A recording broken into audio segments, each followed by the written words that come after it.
Kita sampai pada tafsir surat Al-Baqarah 180 dan 181, bab yang terkait dengan wasiat. Jadi bab yang ada hubungannya dengan wasiat. Di dalam bab ini Allah Subhanahu wa taala berfirman, kutiba alaikum idza hadara ahadakumul mautu in taraka khairanil wasiyatu lil walidaini wal aqrabina bil ma'ruf haqqan 'alal muttaqin. Ayat ini menjelaskan kepada kita ketika datang kematian dan kita meninggalkan khairan, kebaikan. Ada yang menafsirkan kebaikan ini adalah harta, maka hendaknya berwasiat. Namun demikian, para ulama menjelaskan bahwa wasiat yang terkait dengan harta itu tidak boleh diberikan kepada ahli waris. Sehingga di dalam bab ini bahwa wasiat tidak diperbolehkan, wasiat harta tidak diperbolehkan diberikan kepada ahli waris, karena ahli waris sudah punya jatah tersendiri. Maka tidak ada wasiat harta untuk ahli waris.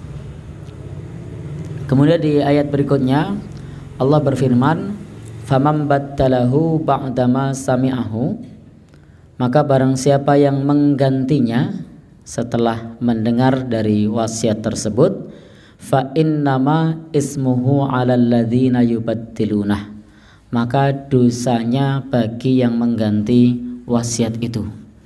Artinya kalau ada wasiat tidak boleh kita ganti.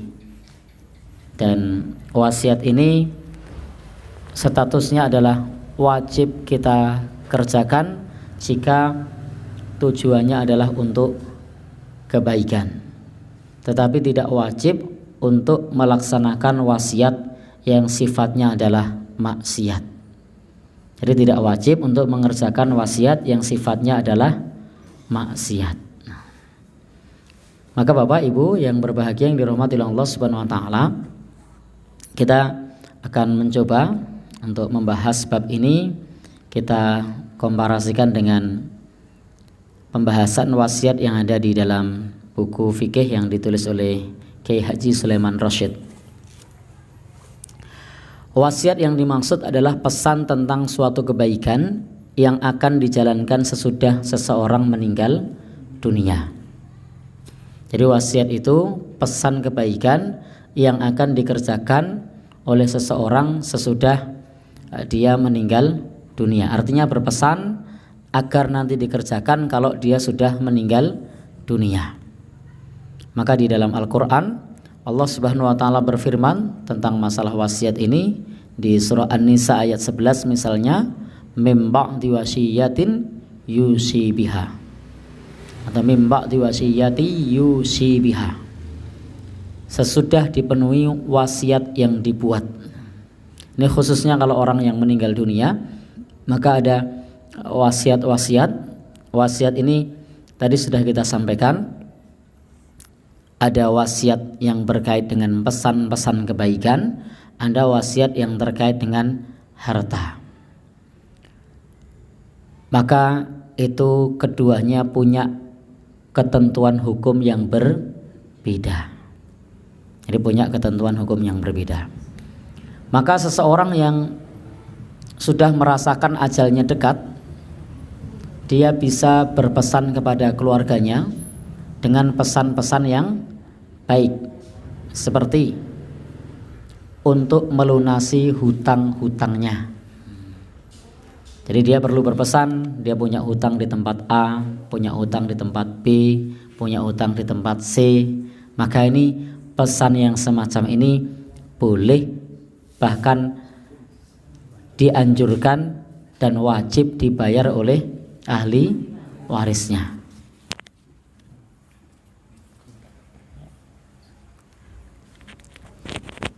Karena ini sifatnya adalah hutang piutang yang harus dibayar.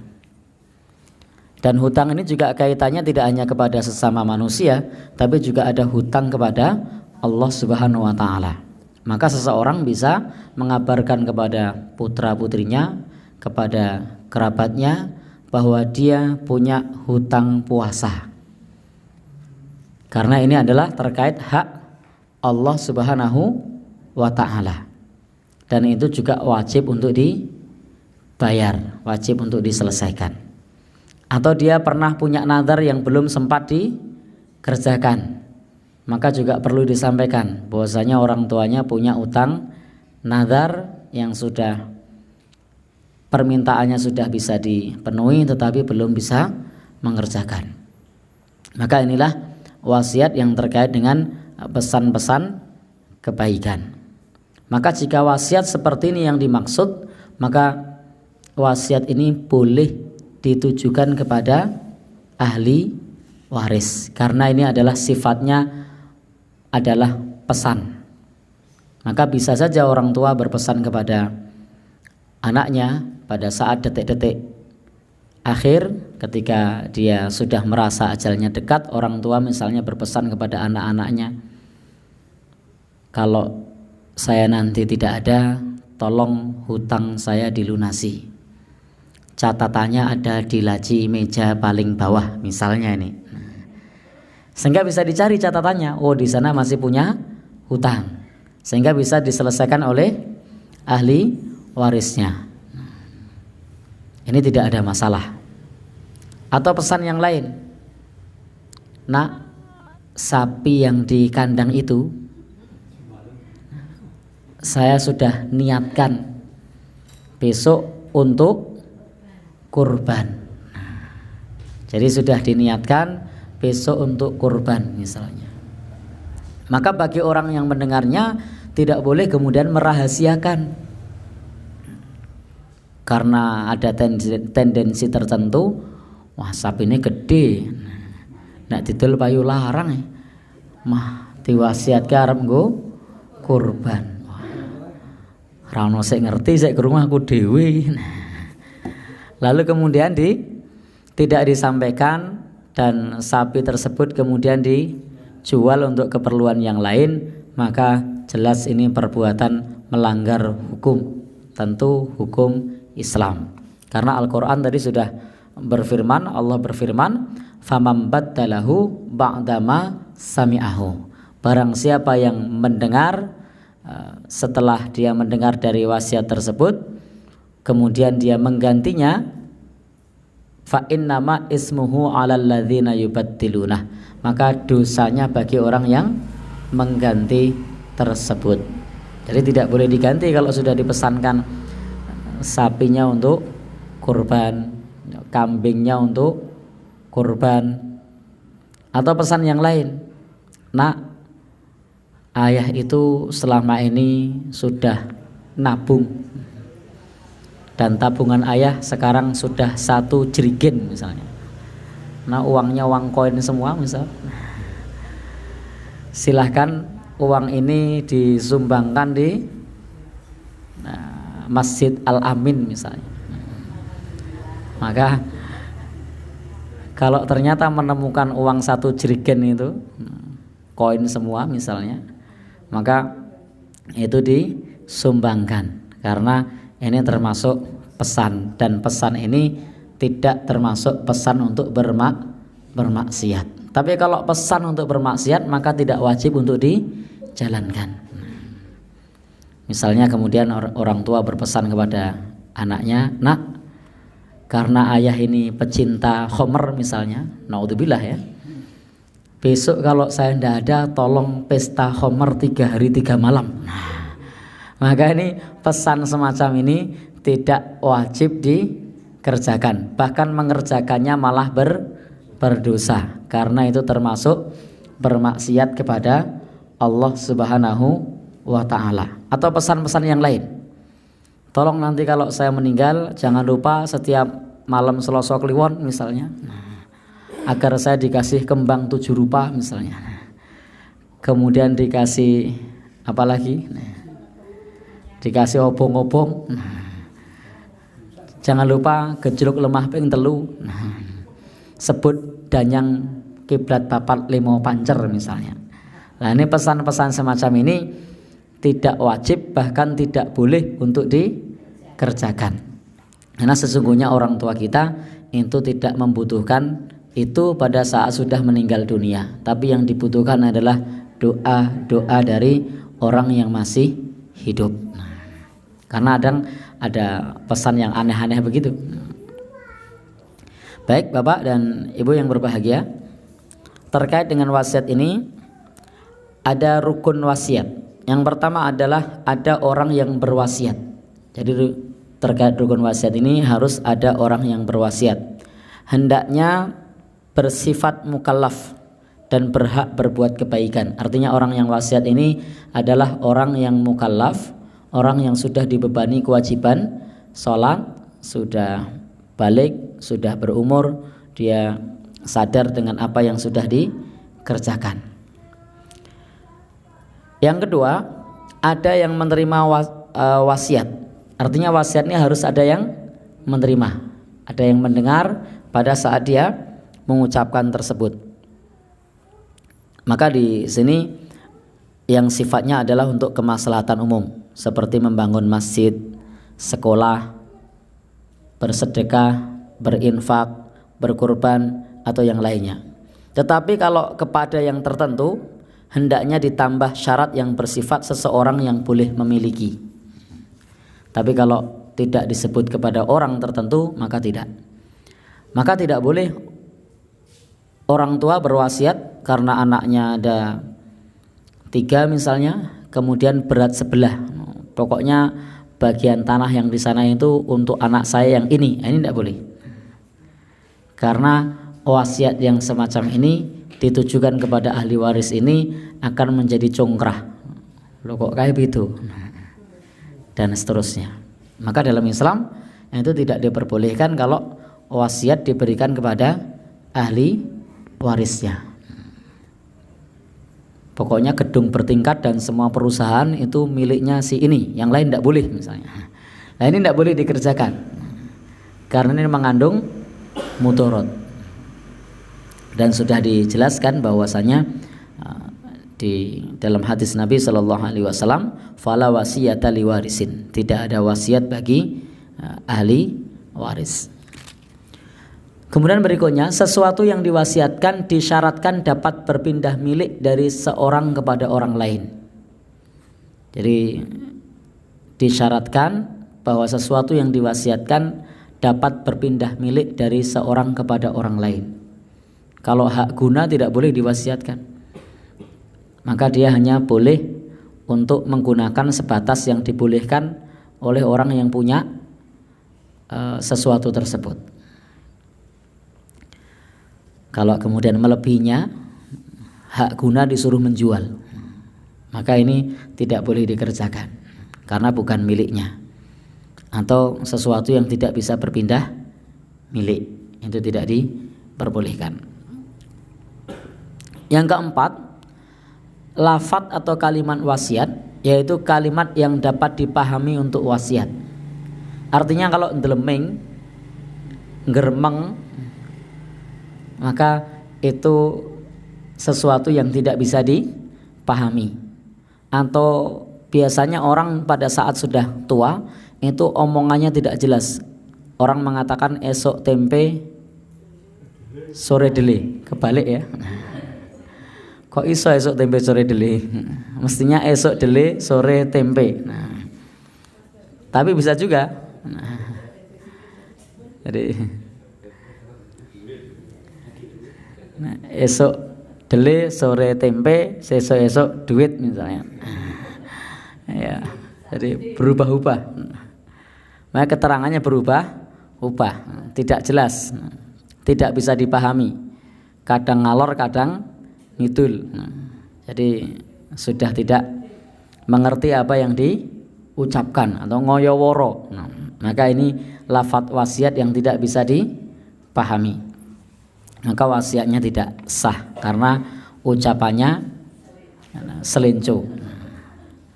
Jadi Bapak Ibu yang berbahagia yang dirahmati Allah, dan sebanyak-banyak harta wasiat adalah sepertiga dari harta.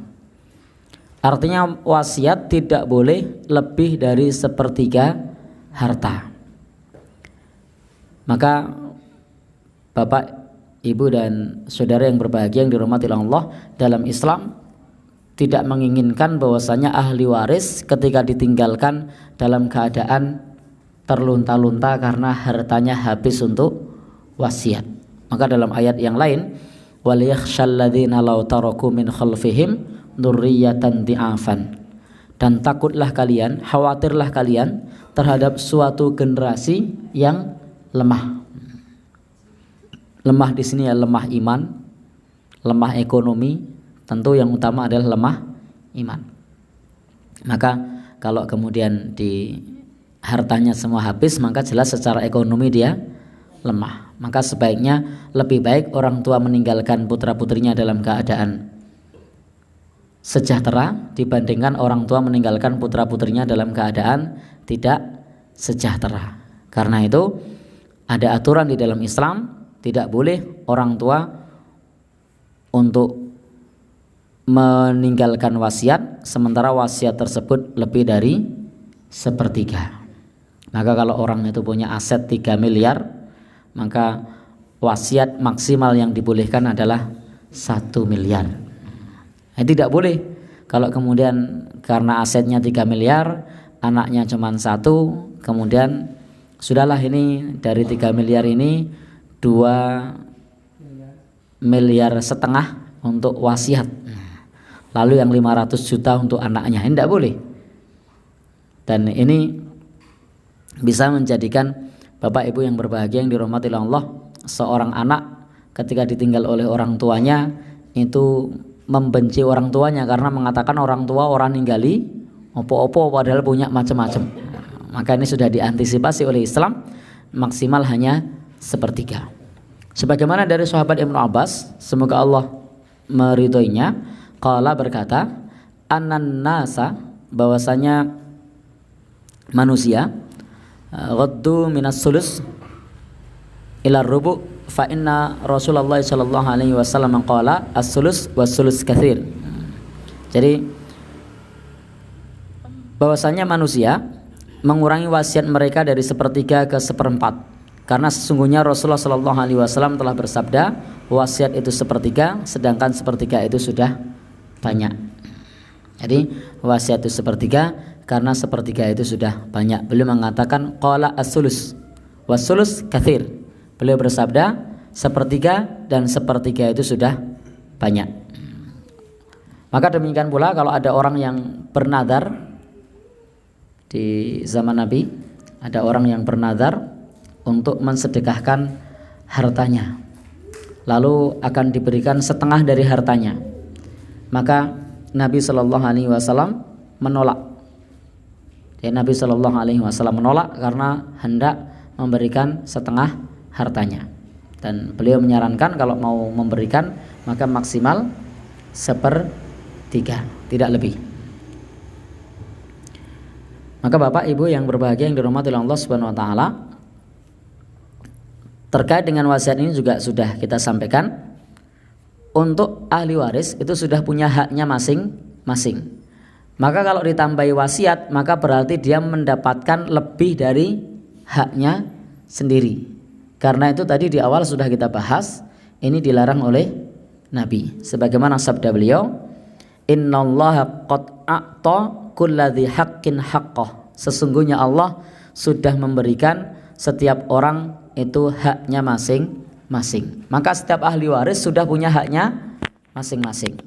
Maka kemudian Nabi mengatakan fala wasiyata liwarisin, maka tidak ada lagi wasiat bagi ahli waris. Maka Bapak Ibu yang berbahagia yang dirahmati Allah, terkait dengan waris ini juga, kalau misalnya ini terjadi, alangkah baiknya mengambil saksi agar jika suatu saat dan kemudian hari terjadi sesuatu dan lain hal, itu bisa menghadirkan saksi. Jadi kalau berkaitan dengan urusan yang berkaitan dengan harta, maka sebaiknya ada saksinya. Termasuk kalau dalam Islam yang berkaitan dengan utang piutang ini sering di masyarakat yang tidak beres. Tetangga menjadi congkrah, kawan lama menjadi musuh. Kadang-kadang pula yang ngutangi menjadi seperti pengemis ketika nagih hutang.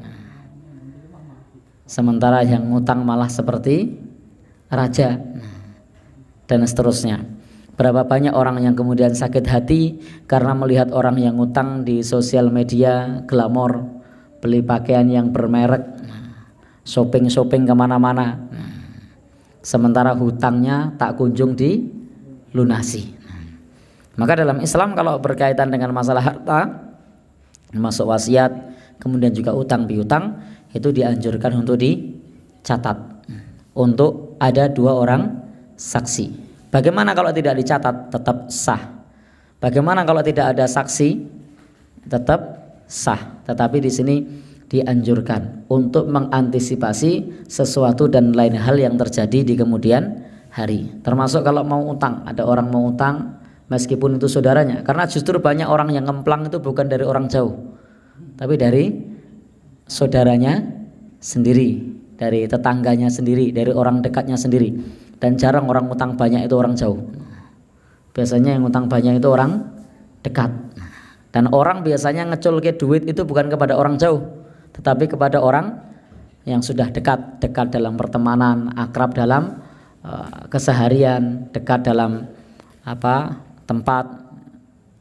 Akan sangat sulit seseorang yang baru kenal, yang jauh begitu dihutangi, itu jarang. Maka sangat bagus kalau dalam Al-Quran dianjurkan kepada kita wastashhidu syahidaini mir rijalikum, hendaknya disaksikan oleh 2 orang saksi. Dan ini untuk antisipasi saja kalau ternyata sesuatu dan lain hal di kemudian hari terjadi. Maka Bapak Ibu yang berbahagia yang dirahmati Allah Subhanahu wa taala, ini perlu untuk dijadikan sebagai satu pertimbangan kalau misalnya kemudian wasiat itu terjadi tentang masalah kepenulisan tadi. Kemudian juga tentang masalah saksi tadi, yang kadang-kadang kita mengabaikan tentang saksi, mengabaikan tentang penulisan karena kabeh keluarga dewi. Seolah-olah kalau keluarga dewi itu masalah semuanya akan beres. Tetapi kita tidak tahu bahwa hati ini mudah berubah. Ada kepentingan, ada kebutuhan, itu menjadikan pikiran pun berubah. Sama juga kadang-kadang dalam urusan utang piutang, kadang-kadang karena beranggapan ora popo, konco dewi, teman dekat keluargane dewi, seolah-olah tidak masalah, baru terasa pas nagih susah. Ngopo mbiyen ra ditulis, ketun to. Ngopo mbiyen ra nganggo seksi. Ngopo mbiyen kok lek ngeculke akeh. Dan seterusnya. Jadi inilah Bapak dan Saudara, Ibu-ibu yang berbahagia yang dirahmati Allah Subhanahu wa taala, wasiat yang berkaitan dengan harta. Wasiat juga bisa berkaitan dengan hak kekuasaan atau tanggung jawab yang akan dijalankan sesudah ia meninggal dunia. Dan ini bisa berwasiat kepada siapa saja. Misalnya Bapak Ibu yang berbahagia yang dirahmati Allah, seseorang berwasiat kepada orang lain supaya menolong mendidik anaknya kelak. Ini bisa karena dia merasa bahwa tidak punya keluarga, tidak punya siapa-siapa, dia tinggal hanya hidup bersama dengan anaknya non jauh di sana. Misalnya dia bisa berpesan kepada orang yang di situ, Pak, minta tolong anak saya untuk dirawat, atau ini ada alamat keluarga saya, tolong besok dihubungi karena rumahnya sangat jauh misalnya. Bapak dan Saudara yang berbahagia yang dirahmati Allah Subhanahu wa taala, atau juga yang berkaitan dengan mengembalikan barang yang dipinjam, bisa uang, bisa barang-barang yang lain. Ini tidak masalah. Wasiat-wasiat yang seperti ini yang terkait dengan hak kekuasaan yang diserahkan. Maka Bapak dan Saudara yang berbahagia yang dirahmati Allah, tetapi kalau hak kekuasaan ini tidak berupa harta yang tidak bisa diserahkan, maka tidak boleh atau tidak sah. Contoh misalnya dia mengatakan kalau nanti saya meninggal walinya fulan misalnya. Ini tidak boleh. Karena yang terkait dengan kewalian itu sudah diatur di dalam hadis-hadis Rasulullah SAW, sudah ada urutannya. Jadi tidak boleh kemudian melangkai syariat hanya karena wasiat. Syarat orang yang diserai menjalankan wasiat itu ada 6. Yang pertama adalah beragama Islam. Artinya orang yang akan menjalankan wasiat itu hendaknya seorang muslim. Ini orang yang akan menjalankan wasiat itu hendaknya seorang muslim. Ini yang dituntunkan. Kenapa? Karena Bapak Ibu yang berbahagia, wasiat ini supaya nanti bermanfaat bagi orang yang sudah meninggal dunia. Karena kalau bukan seorang yang muslim, bisa saja nanti digunakan untuk sesuatu yang boleh jadi menurut keyakinannya itu tidak bermaksiat, tetapi menurut Islam itu adalah maksiat. Sehingga dia dalam masalah ini syaratnya harus seorang muslim. Yang berikutnya, orang yang diserai wasiat itu adalah orang yang sudah balik. Apalagi terkait dengan masalah harta. Karena kalau dia belum balik, dia masih safih, tidak bisa memanfaatkan harta, bisa jadi mendapatkan wasiat bukan untuk kebaikan, tetapi justru malah digunakan untuk foya-foya. Begitu dapat harta wasiat malah suka dugem, naudzubillah min dzalik. Suka kebut-kebutan karena merasa saiki duwe opo. Maka harus orang yang sudah balik, orang yang tidak safih, bukan orang bodoh. Dia memang orang yang pas untuk diberi wasiat, sudah cukup secara umur dan dia bisa menjalankan pesan dengan baik. Yang ketiga adalah orang yang berakal. Artinya kalau orang itu gila atau rodo kurang, kalau masyarakat kita sering menyebut, sebenarnya saya tidak sepakat dengan istilah ini, tapi sudah populer. Orang menyebut kurang sak strip, kurang sak on, atau apalah istilahnya. Ya, maka istilah ini terkesan merendahkan saudara kita ya. Maka sebaiknya Bapak dan saudara yang berbahagia gunakan istilah yang lebih mengenakkan. Ya, kalau tidak di depannya tidak masalah. Kalau di depannya ada orang tuanya, bocah kurang saon, wong tuanya tersinggung loh itu. Nah, atau ora kebak gitu. Meskipun itu nyata, tapi kalau ada orang tuanya, ada keluarganya itu sangat menyakiti. Atau misalnya ada orang yang memang dia betul-betul kurang, ada anaknya di situ. Sapa kae ngomong kurang saon. Kurang sak strip. Maka tuh anaknya bisa sakit hati. Maka bisa kita iya nyata betul, kita gunakan istilah yang bisa dimengerti. Ya tentu Bapak dan saudara yang berbahagia yang dirahmati Allah, ini konteksnya kalau pembahasan semacam ini tidak mengapa, tetapi kalau di depan orangnya maka hendaknya kita gunakan istilah yang baik supaya tidak menyakiti. Termasuk hindari menggunakan kata-kata gila, wong edan misalnya. Pripun Pak? Oh gitu. Ya maksudnya tidak ada orangnya itu dalam konteks pembahasan ilmiah semacam ini. Karena akan kesulitan menjelaskan siapa orang yang tidak berakal. Maka istilah yang bisa kita pahami adalah orang gila. Maka kalau kita menyebut di depannya wong edan ini sangat menyakitkan. Ya kan? Tetapi konteksnya adalah umum, tidak menyebut secara khusus tentang orang tertentu. Ya. Pripun? Ya bebas, artinya tidak terikat oleh hukum. Ya, maka harus orang yang berakal. Artinya orang yang berakal ini dia bisa diajak rembukan. Kemudian yang keempat, berikutnya adalah orang merdeka. Artinya bukan hamba sahaya. Saat ini tidak ada hamba sahaya, tidak ada budak, sepengetahuan saya tidak ada.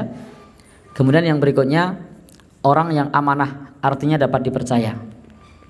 Maka kalau orang itu mau diberi wasiat, maka hendaknya orang yang amanah. Kalau dikenal pembohong, dikenal penipu, dikenal suka ngutangan, dan itu hanya digunakan untuk foya-foya, maka sebaiknya orang semacam ini tidak diberi wasiat.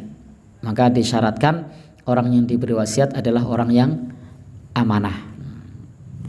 Nah, Bapak Ibu yang berbahagia yang dirahmati oleh Allah Subhanahu wa taala, perlu dipertimbangkan mengenai masalah sifat amanah, karena ini merupakan sifat yang pokok dalam mengemban tugas yang berkaitan dengan harta. Adapun yang keenam, yaitu adalah cakap untuk menjalankan sebagaimana yang dikehendaki oleh orang yang berwasiat. Artinya orang yang cakap adalah orang yang mampu menjalankan tugas. Jadi amanah saja tidak cukup. Berapa banyak orang yang amanah tapi dia tidak bisa menjalankan tugas dengan baik. Tetapi ada pula orang yang bisa menjalankan tugas, dia bisa bekerja tetapi dia tidak amanah. Kalau saya umpamakan begini, punya pembantu rumah tangga, nak nyapu kores, ora resik, umbah-umbah itu teng belentong, ora resik, nyetrika bolong, tapi jujur. Sementara pembantu yang lain itu nyun sewu rajin, nyetrika ya apik, momong ya apik, umbah-umbah ya resik, ning ora jujur, celimer. Kira-kira pilih mana nih? Yang satu amanah, jujur, tetapi ra iso nyambut gawe. Kon momong bocah nangis terus, gitu. Sementara yang satunya lagi, dia nek nyambut gawe apa-apa iso. Ning celimer angger blonjo kok beda ya. Jan dibelanjake ya, le masak ya enak. Nek angger urusan karo masalah duit, keuangan, bundet, ndak amanah. Kira-kira mau milih yang mana nih? Ndak milih ya? Menyari lagi ya? Ya, baik. Maka di sini dipersyaratkan pula orang yang amanah, yang jujur, yang bisa dipercaya, tapi juga orang yang bisa menjalankan tugas dengan baik. Jadi harus kombinasi. Demikian pula kalau kita mau nyari orang kita tugasi, karyawan, dalam Al-Quran itu pesannya adalah manistajartal qawiyul amin. Orang yang bisa diberi upah itu, orang yang bisa menjadi pegawai itu adalah orang yang bisa menjalankan tugas dan orang yang amanah. Itu pesan dalam Al-Quran. Maka syarat ini tidak lain dan bukan adalah diperuntukkan di dalam kitab fikih untuk mengantisipasi segala kemungkinan yang bisa saja terjadi karena diserahkan kepada orang yang tidak berhak, sehingga menjadikan maksud dari orang yang memberi wasiat itu tidak bisa tertunaikan dengan baik. Meskipun tadi dalam Al-Quran jelas kalau tadi tidak amanah dia akan berdosa. Maka ini adalah untuk mengantisipasi tadi, jangan sampai wasiat itu diganti atau tidak ditunaikan. Nah, maka di dalam ayat tadi, famam baddalahu, barang siapa yang mengganti wasiat ba'da ma sami'ahu, setelah mendengar wasiat, setelah diserai wasiat, fa innama ismuhu, maka sesungguhnya dosanya alal ladzina yubaddilunah, bagi orang yang mengganti atau bagi orang yang tidak menjalankan wasiat itu. Jadi menerima wasiat itu adalah perkara yang berat, maka tidak serta-merta kemudian semua orang bisa, tetapi memang terpenuhi syarat-syaratnya. Karena terlena dalam menjalankan wasiat, Al-Quran mengatakan ismuhu alal ladzina yubaddilunah, dosanya bagi mereka yang tidak menjalankan wasiat tersebut. Disinilah uraian singkat yang terkait dengan wasiat. Kalau para salafus saleh dulu wasiatnya rata-rata bukan dalam masalah harta, tetapi wasiatnya adalah agar senantiasa tetap beribadah kepada Allah Subhanahu wa taala. Sebagaimana yang sering disampaikan oleh para dai, oleh para penceramah, itu adalah pesan dari Nabi Yakub misalnya pada saat hendak meninggal dunia, pesannya adalah ma ta'buduna mim ba'di, apa yang engkau sembah sesudahku. Jadi yang mereka khawatirkan adalah kalau sesudah meninggal isih podo sholat apa ora, isih podo ngibadah nopo mboten. Sehingga wasiatnya tetep sholat 5 waktu, ojo lali beribadah, tetaplah menjadi orang yang soleh kepada Allah Subhanahu wa taala, kemudian juga sebagai seseorang yang menjalin hubungan baik kepada sesama manusia.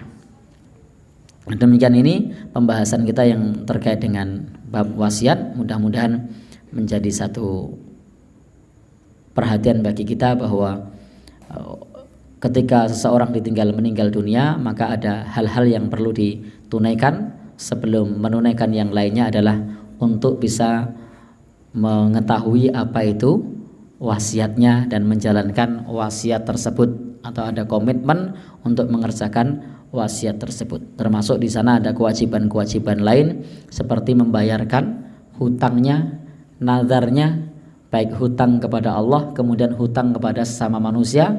Termasuk hutang yang harus ditunaikan adalah ketika dia berwasiat, maka wasiat tersebut hendaknya dijalankan jika wasiat tersebut bukan merupakan perkara maksiat dan juga tidak melebihi 1/3 dari hartanya. Demikian yang bisa kita sampaikan, mudah-mudahan bermanfaat. Insya Allah kita lanjutkan di kesempatan yang lain pada ayat-ayat berikutnya.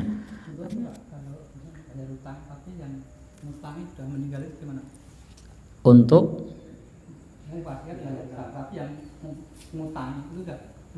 yang memberi pinjaman sudah meninggal, baik. Kalau ada wasiat untuk bayar utang, sebenarnya bayar utang ini ada ataupun tidak ada wasiat tetap wajib dibayar. Ternyata yang ngutangi sudah meninggal dunia, maka utang tetap dibayarkan kepada siapa? Kepada ahli warisnya atau kepada walinya. Maka di sana masih ada siapa? Ada putrane, ada suaminya, maka diberikan kepada yang menanggung atas orang yang sudah meninggal tersebut. Karena yang namanya hutang itu tetap wajib untuk dibayar. Kenapa? Nafsul mukmin mu'allakum bidainihi. Jiwa seorang mukmin itu akan tertahan oleh hutangnya. Maka hendaknya hutang diselesaikan. Bila taufik wal hidayah, kita tutup dengan doa kafaratul majlis. Wassalamualaikum warahmatullahi wabarakatuh.